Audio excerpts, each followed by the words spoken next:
Hello everyone. I got a request on Reddit to go over,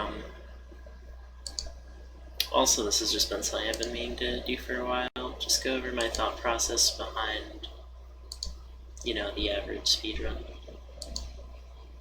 So, right from the start here, I see that the left is blocked off, so the only option for this level is to go right.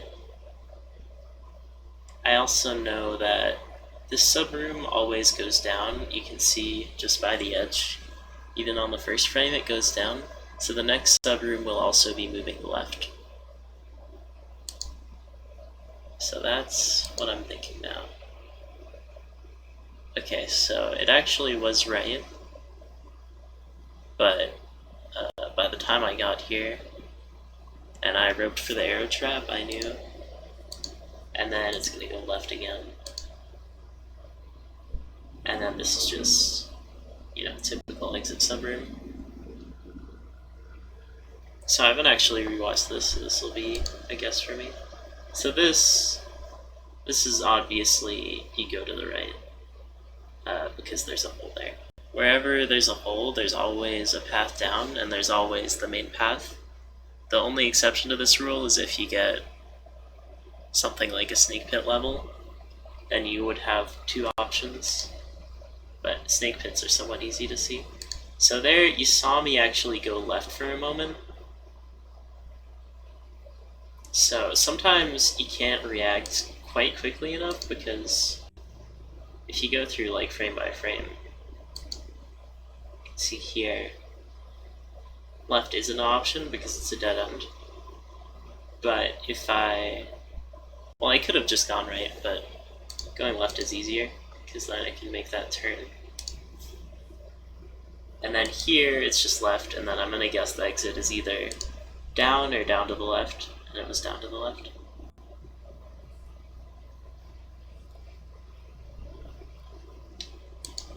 This level's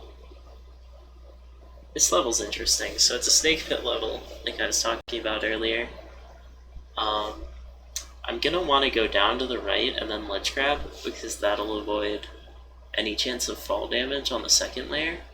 I also know from this on the bottom right, you can see that's a subroom that is not necessary. I'm pretty sure anyways, that's not a necessary subroom. So it's gonna be down, down, and then right, I'm guessing. Or it's just gonna be straight down. Yeah, down, down, and then right, just like I said. Turn around and go back to the left.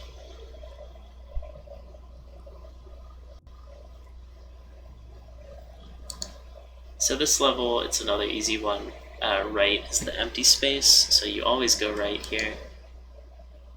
And then, because I see the shop, I know it's right again.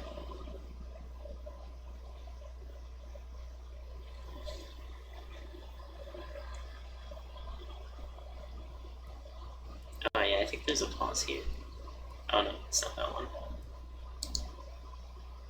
So this way, I see a caveman here and a shop here. The shop is basically occupying empty space. So if it wasn't for that, I think the level would have generated here to the starting point, and then you go left, but the shop blocked it. So that actually allows me to go straight down. That might be completely wrong though, so don't quote me on that. Now this caveman standing there, combined with the shop, means that the path has to be to the left. I'm pretty sure that's the only option, because the shop is over empty space. And the caveman is on what looks like an offshoot, because there's one tile there, and then there's two tiles there. So it just seems like an unnecessary subroom. So yeah, that is an unnecessary subroom. So left is the path, and then down, and then right, and then probably going back around to the left. So that's not too bad. Let's see the next one. Okay, this one, it's easy, left. And I could see the tree from the start there, so I knew that would also be on the path. I didn't have to get hit there, but I guess I did. That ending was kind of Monka-esque because I did not look down. That could have been fall damage if those TPs weren't there. But if you're going fast, you can't be certain that you're safe. This is left because it's starting me on the very right. You can tell by the bedrock that there is no way to go any further. So it's going to have to be down and then left. Now here, it's kind of up in the air. The ending could be left or right, and it's just right down there. So looking down helped me figure that out really quickly. So let me go back for a second. When I go down here, and when I'm looking down, it takes about 4/10 of a second to look down. But if you keep it held while you drop, I'll show you that again. If you keep it held while you drop, you instantly look down, so you don't have to do the waiting period. So that's a really good strategy. Let's see, we should be on to the ice cave soon. We got one more level. So this is right, and then it's going to be going back left, and it's going to be going back to the exact subroom that we started in, because you can see all this empty space.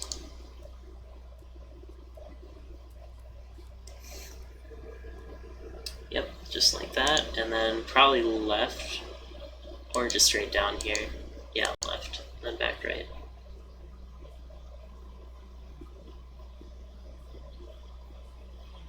And you know, of course, since this is a personal best, these levels are going to be pretty easy to decode. I do remember having some trouble with ice here, though. Now, the problem with ice is that, as opposed to every other level, the path is not visible. The only way that you have to know where the path is if you see a shop. If you see a shop on, like, the 4th layer, that's the very, very bottom, facing a direction, you know wherever the shop is facing, basically the side with a sign on it, that has to be the exit. But if you get a shop on layer 2 or 3, you know, they could kind of lie to you. So there's really no way of knowing. You just have to try to stay towards the middle, or just make a guess. So I'm going to grab that falling platform, ride it down as far as I can. Now I did play a little bit safe there. I could have held onto it all the way to the bottom. As you can see, it actually exploded a mine that was off screen. But yeah, the optimal play would have been to ride it all the way down there. Let me go back. So when I'm here, I grab the ledge and I look down. Now, for a split second there, that block is fully visible. If the block is fully visible when you're looking down, that means it is definitely safe. However, the exit subroom door, or the exit door, it is a tile lower, so I have to land on this block and then fall on the door, or else I'll take fall damage and lose time, and health. And fall damage is one of those things that's not really fully understood, I feel, by most people. So just remember, I'm looking down. While I'm looking down, that block is fully visible. There's a good frame. So it is important to note, if I was standing on this block and I did not grab, that would knock me out. That would be fall damage, I think. So if you want to be safe, always grab the ledge, always look down. I still look down a lot more than I should for my ranking, but I like to play safe. Right here, I'm probably going to go right and then try to grab that mine. Make my way down somewhere. Yeah, here...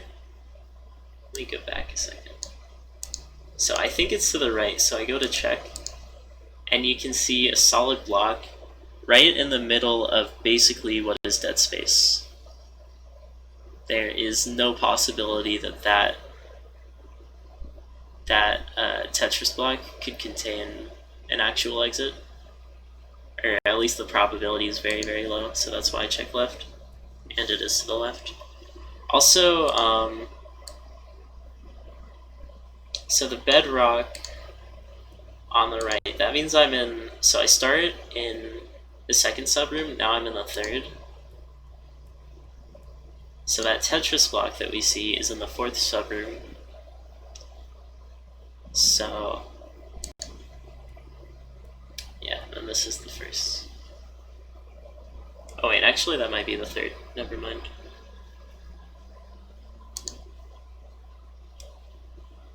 So I have 2 equally good options. If I try to go to the right, I'm holding a mine, so I won't be able to whip to drop through it faster.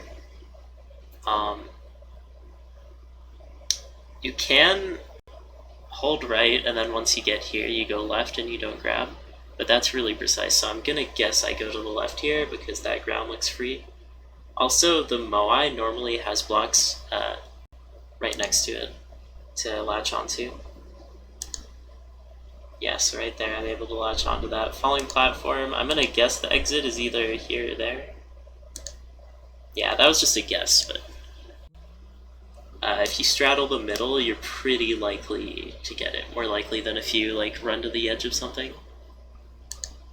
Now using a mine there. Most of the time I try not to use a mine in the ice caves, but as you can see, the subroom, to get out of it, you need to jump, jump, jump, get all the way over there before you can do anything, and the mine blows up faster than a normal bomb, and you might as well use it. So now here, this is a little bit of a misplay.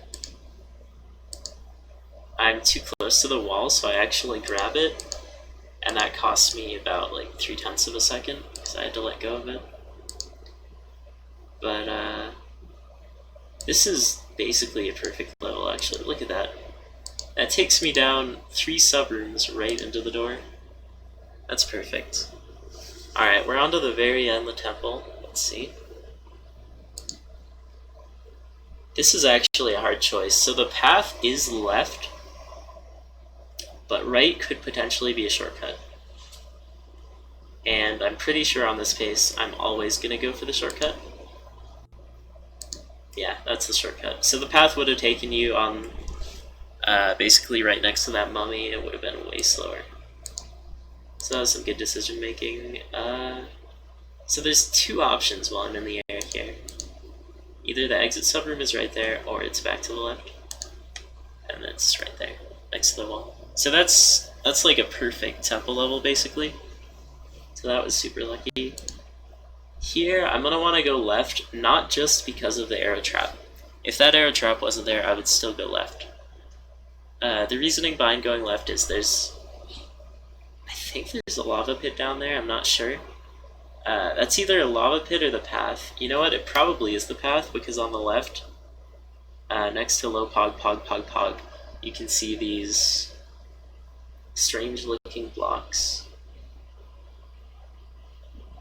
Actually, I think that's the City of Gold entrance. But if you go forward... Okay, yeah, that is actually the path, and that was a lava pool. Lava pools... You see these hieroglyphics? I tend to notice that they tend to be by lava pools, but I'm not sure if that's actually a real thing. Most of the time, I am thinking this stuff, but I'm pretty much on autopilot. So this thwomp, it kind of sucks. When I land, it's going to instantly trigger. I think in this situation, I'd want to play it safe and jump above it while moving left, because the path is left and then down through that subroom. Yeah, so I just jump over it. That's the safe strat. I think I could have just held left. There's a small chance I would have been crushed. I went for a back whip on a pace this good. What is wrong with me? I definitely should have roped that. I think this was a panic play, honestly. Let's go back. Look at all the stuff that's going on in this in fast motion. Okay, I missed the back whip because of course I do. Fantastic. Alright, this exit subroom, it's gotta be right below it because we see this chunk of a level right here. There's no way the exit is there. And you can even see the exit door a little bit there. Alright, we got one more level to go.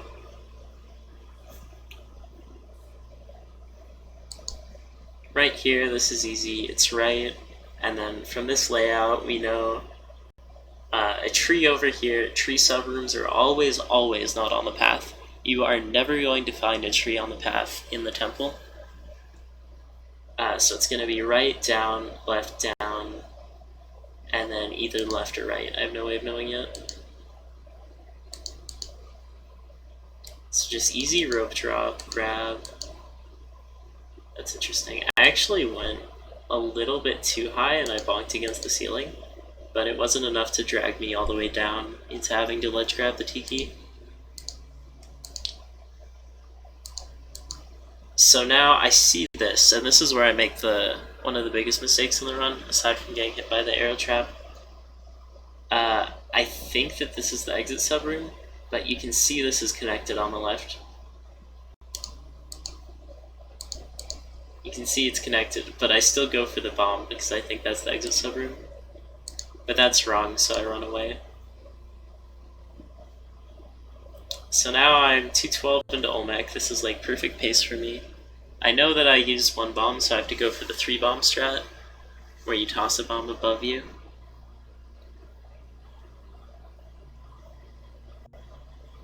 Olmec is basically always the same. Toss the bomb, run under, and then if you have more bombs, place one there, and then you place one over there. So I reposition Olmec twice, and there's a video by Krill I can show you that explains how to do it. But that's the second reposition. I cross under.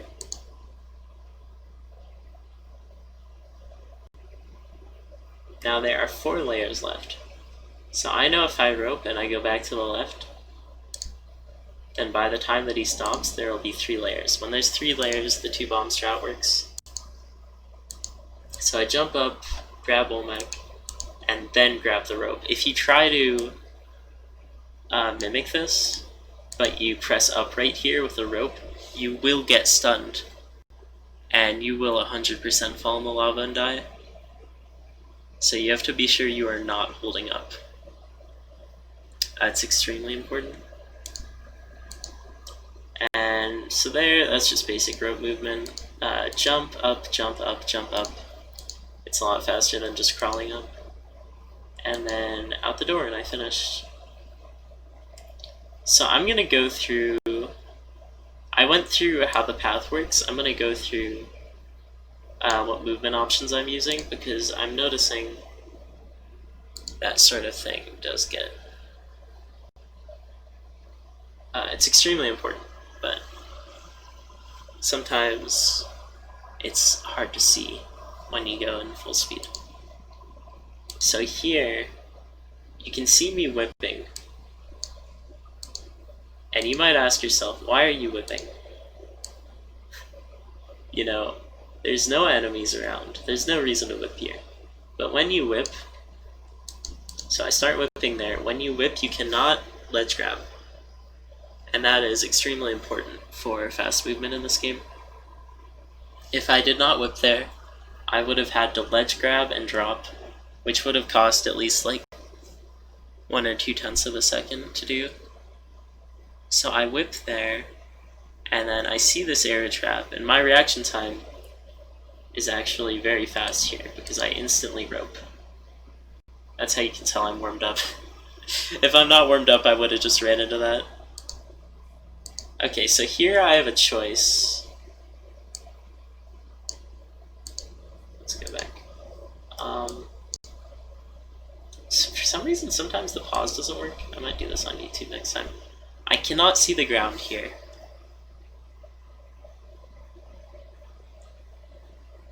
There is no visible ground tile, so that's why I go for the ledge grab. Once I go for the ledge grab, I see the blocks immediately, and I drop.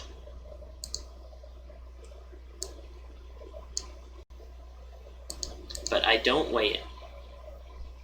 I could have waited and landed there, and then I would have guaranteed not to hit that. But instead I hold left. When you're in the mines, you can take a lot of risks, especially when you're doing an in-game time run, because it doesn't really matter if you reset. So you're going to see a lot of risks that if you run this game, you don't have to go for it. So right here, there's a ladder, or I could go for a ledge grab. I think the ledge grab is a lot more consistent. It's also important to note that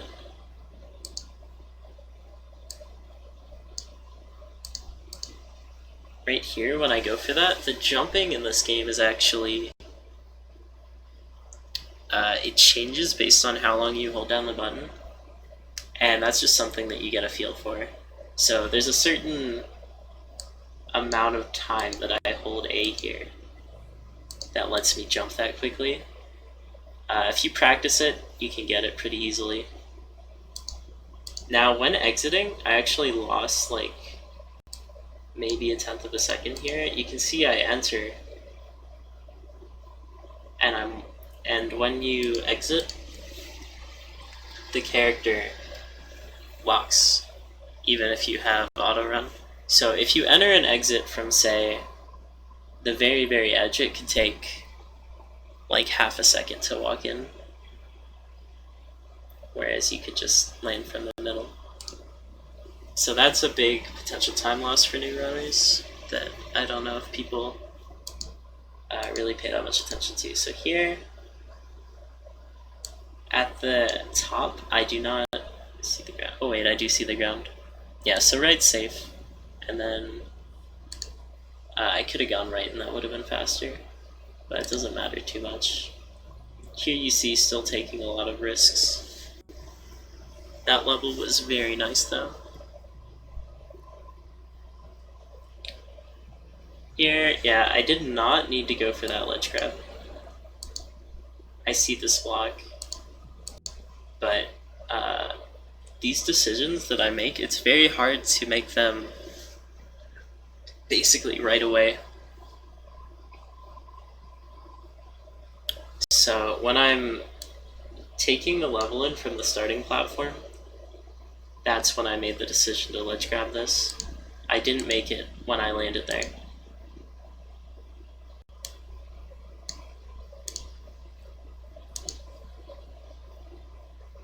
So it might look like an incorrect decision, but it was made with less information. Here, grabbing the scorpion, I did not need to ledge grab and drop it. I could have held onto it, but the propulsion from the arrow would have moved me over here, which is definitely not safe because of the spider. And I think there's also, yeah, this floor is super far away, so I don't know if it could have given me fall damage, but it may have. There's kind of some jank stuff that happens with arrow traps when you're holding something. I was falling into a one tile, so it might have just nudged me up. In any case, the scorpion drop is the safe choice, and it's also the smart choice. It could have potentially been faster if I just dropped him off of the ledge instead of ledge grabbing myself, but that requires a little bit more precision than just doing a normal ledge grab. So there, that spider. I think...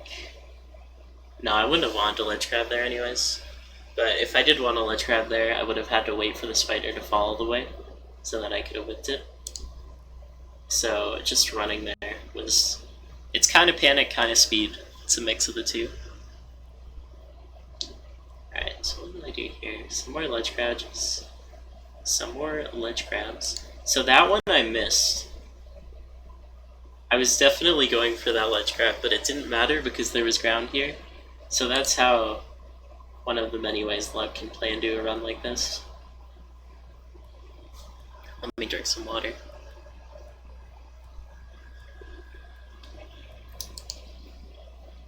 Yeah, so you're gonna see just a lot of ledge grabs. When I whip the skeleton, my thought process isn't, I don't know if it's alive or dead. My thought process is it's a skeleton.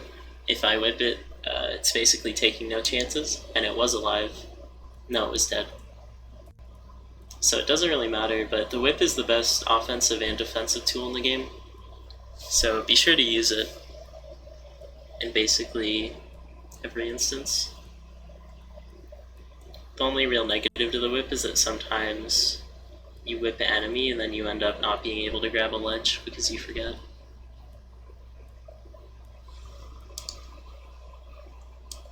So right here, this technique, which is misunderstood, when you enter the water, you can jump at the same time as you reach it. And you don't lose any speed and you don't lose any momentum. But I see this bat, and I know that once I emerge from the jump, I'm going to hit the bat, so I take out my whip right before I hit it and hit it with up whip. And now right here, I have the choice. I can either wait for the tiki, which is slow, or I could jump. If I jump, the bat's going to be here. I do a second up whip. Now this might seem really complicated, but it's all just reaction based and muscle memory. There, you see me exiting the door right from the very middle, I think. That's good. Oh, here, this is actually interesting. I see that the Tiki Man is just standing there doing nothing. And I see this blue frog. And the blue frog gives me pause, because by the time I get there, he should be ready to jump again. But I know that if I land on the Tiki, I'll gain height over the blue frog, and I'll be in a safer position. And you can see from that position I was in, I was able to just instantly hit that frog. Landing on this guy takes about the same time as if I jumped over and whipped him from the left over here. Jumping on him is a lot easier. And then I do look down there, and that's just a perfect exit right there.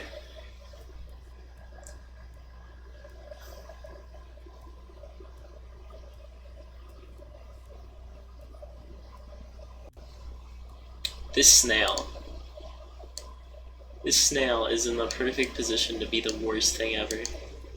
So you can see me landing on another caveman. I fall in here, the caveman could potentially hit me, but luckily I'm at like the perfect cycle where you can't. Another instant water jump, and I jump over here. If the snail bubble was just a little bit later and that bubble was there, I would have had to wait, but I don't. But when I land on the snail, okay, now this is interesting. When I land on the snail, you can see the knockback pushes me upwards. So I trigger the arrow trap falling down. When I get pushed back upwards, I could die to it. That's something that can potentially happen. So I actually go hard left, and then I land. If I didn't go hard left, I would have died there.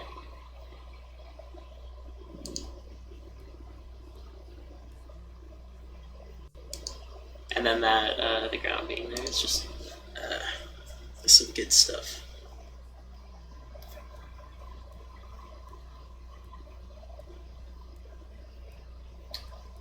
So here's just some classic pure platforming. That invisible boost pad did lose me some time. Boost pads are really annoying.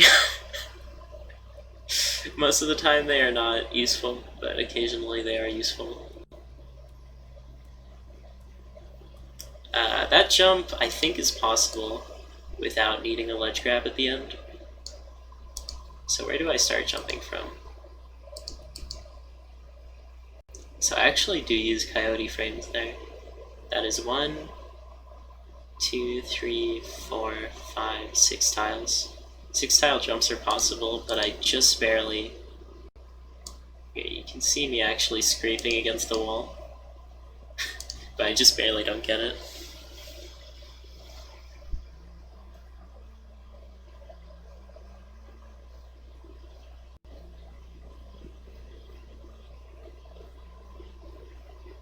Now that's the kind of level I want to see every single time.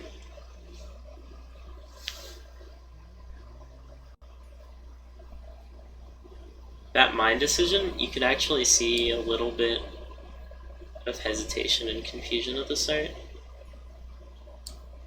the fastest way to do it, it starts you off facing left every time. So I could have just dropped it, nudged it into the wall. But that's pretty unsafe in this enclosed space. So I put it there so that I can do that. And I actually do a mini jump because the hitbox,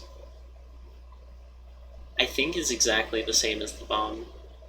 And the bomb hitbox might be able to hit you there. Bombs do 10 damage and I have 3. So that little bit of safety was definitely worthwhile. I was extremely lucky that there was a frozen snake in there. Or whatever that is. That's just the standard ending to a level. So movement base, that ledge grab was not necessary. And that scorpion actually almost killed me. I didn't see that. But you can see me whipping there to avoid the ledge grab again. Just very good, because I know with 100% certainty that this is the exit subroom, because I see both the door and I see a shop, a damsel shop, because of the lantern. And this sort of outline is the type of thing that you see in a shop as well. So I knew it was safe, but that tiki there, that tiki there could have gotten me if I was like a half a second faster. So that was just extremely lucky. There's a lot of times you get hit by pre-triggered tiki traps, and there's not much you can do about that. So when I ledge grab there, and I drop down, I did not see this.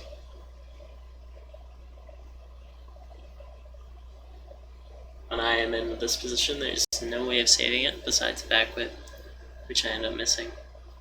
But both sides of this do have an arrow trap. It's kind of a very rough subroom. But the knockback off the wall is enough to bring me away from the tikis, so I live.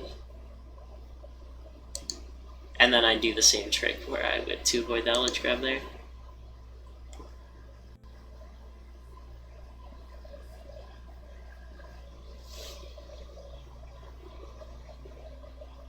Yeah, right there, that's kind of technical, so I'll go over it again. So I might not have needed a rope. Actually, yeah, I wouldn't have needed a rope if that arrow trap wasn't there. But the rope is very helpful, because first off, it deploys the arrow, so I don't have to worry about the arrow killing me anymore.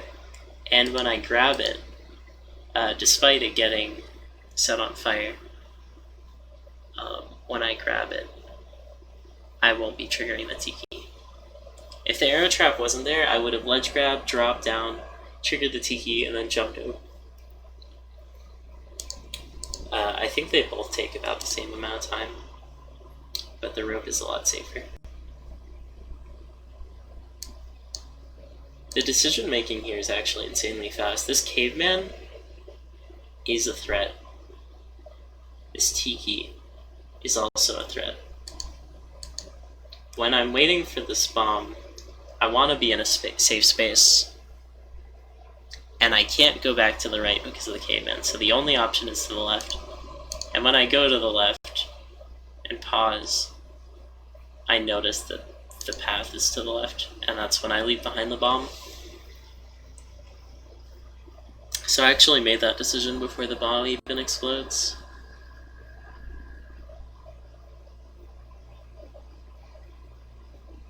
And like I said, Krill's video explains everything about Olmec basically perfectly. So I'm not going to go over that too much in this, just that I go for the first reposition. And very luckily, I don't think Olmec had any spawns. Wow, that's actually crazy. Yeah, that was a no spawn Olmec, which is exactly what I wanted. 32 seconds. Pretty picturesque. If I didn't use the extra bomb, it would have been a 30-second Olmec. but since I used the bomb there, I had to go for the 3-bomb strat, which lost 2 seconds. Not super major, but it is something to keep in mind. When you're assessing risks, especially in the temple, it is always good to bomb. Even if it loses you a couple of seconds on Olmec, that could have potentially saved me if the exit subroom was there, hypothetically. That would have saved me having to walk all the way left, drop down all the way right. Potentially, with the temple, there's always risks. Like, there could have been a mummy down there, or an arrow trap, or a thwomp, or a tiki. There's just a trillion things that can go wrong in the temple. So, using bombs for safety is something that I very much recommend. Obviously, in this case, it was not the right decision, but if it was there, then it would have been the right decision. Also, that's picturesque. You can, if I could go frame by frame, I would, but that's like exactly the middle. When you're entering doors, you always want to be exactly in the middle, so you go through as soon as possible. Anyways, I think that's about it. Thanks for watching. Let me know if there's anything that you're still confused about. I went over the movement tech, the whip. It can reach straight ahead, it can reach up into the side, it can reach directly above, it can reach behind you. The whip is probably the most important part of Spelunky, and I'm glad it's so fine-tuned.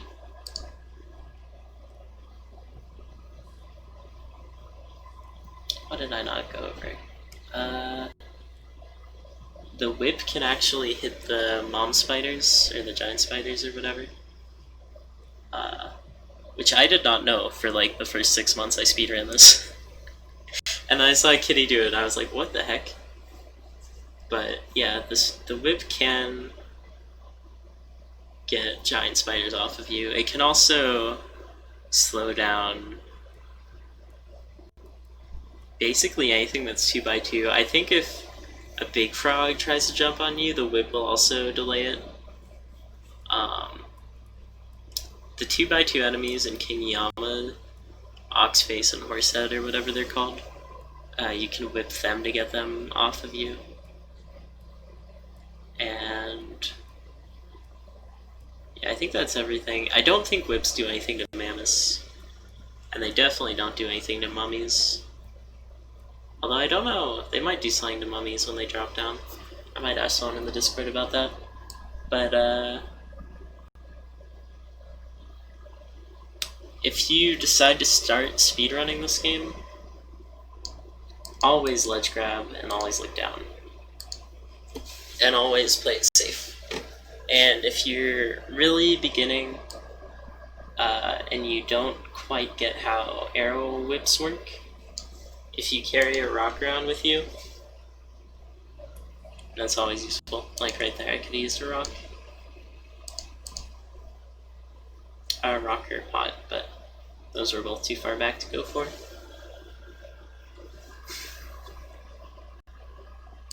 But yeah, so thanks for watching. Be sure to watch my other Spelunky runs. I might put together a playlist for that. Of what runs are my current PBs and stuff. I'll see you on the next one.